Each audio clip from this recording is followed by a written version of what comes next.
গল্প দিদা হাজির, চলে এসো সবাই। আজকে আমি যে গল্পটা বলবো, সে গল্পটা কিসের গল্প বলো তো? তোমাদের মনে হচ্ছে যে রবীন্দ্র জয়ন্তী যখন হচ্ছে তখন রবীন্দ্রনাথের কোনো গল্প নিয়ে বলবো।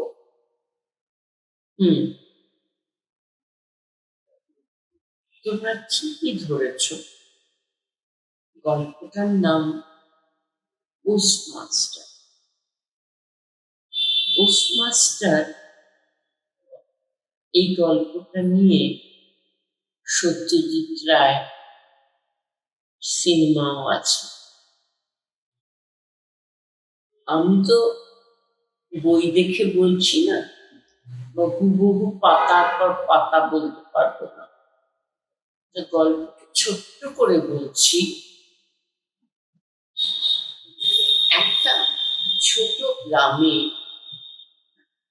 যে পোস্ট অফিস ছিল, সেখানে একজন পোস্টমাস্টার এলেন। উনি শহরকে ওনার মোটেও ভালো লাগছে না, চারিদিকে ঝিঝি পোকার ডাক, অন্ধকার ইত্যাদি। প্রথম থেকেই ওনার খুব একটা ভালো লাগছে না।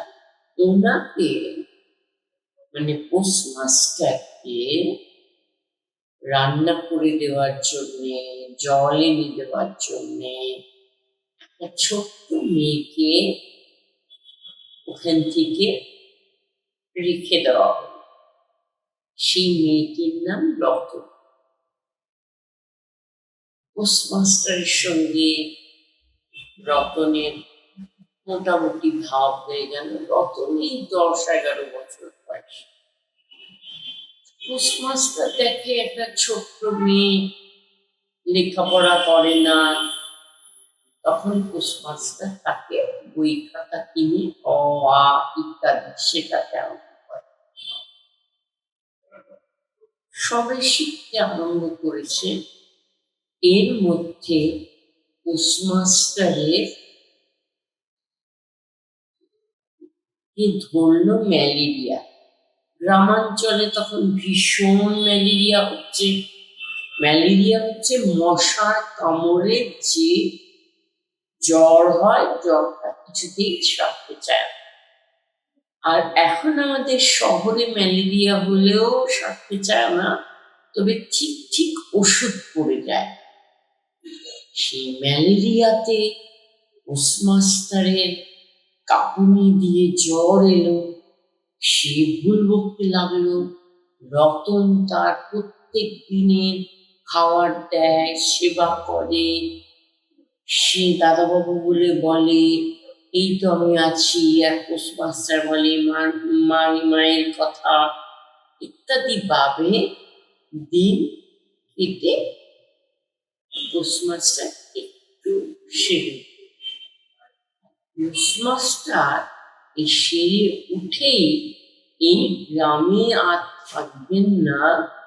তার চিকিৎসা, তার সমস্ত কিছুর জন্যে তিনি একটা দরখাস্ত করলেন বদলি।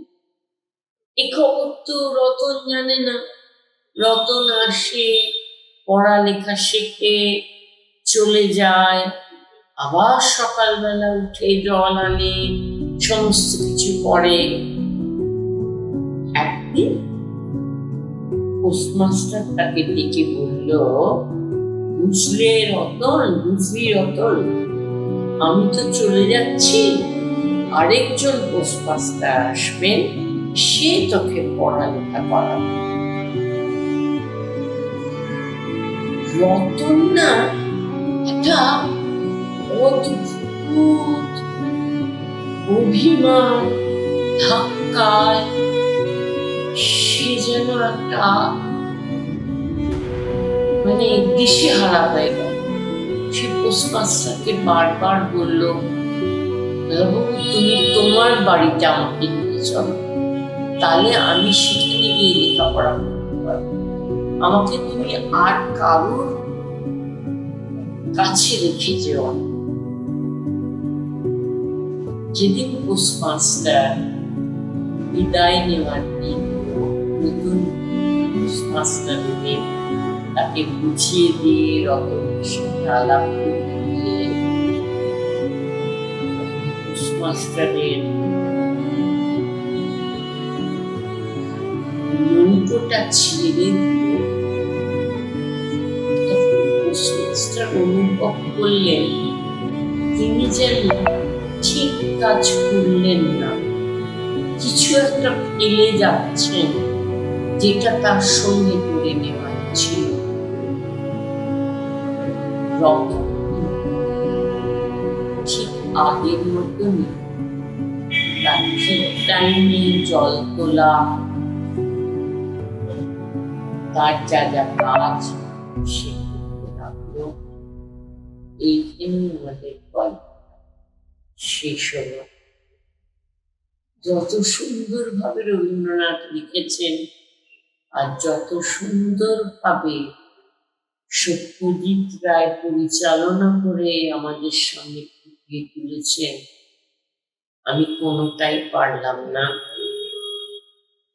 আমার এই ত্রুটি মার্জনা করুন, যারা এখনো পড়নি তারা পড়ুন।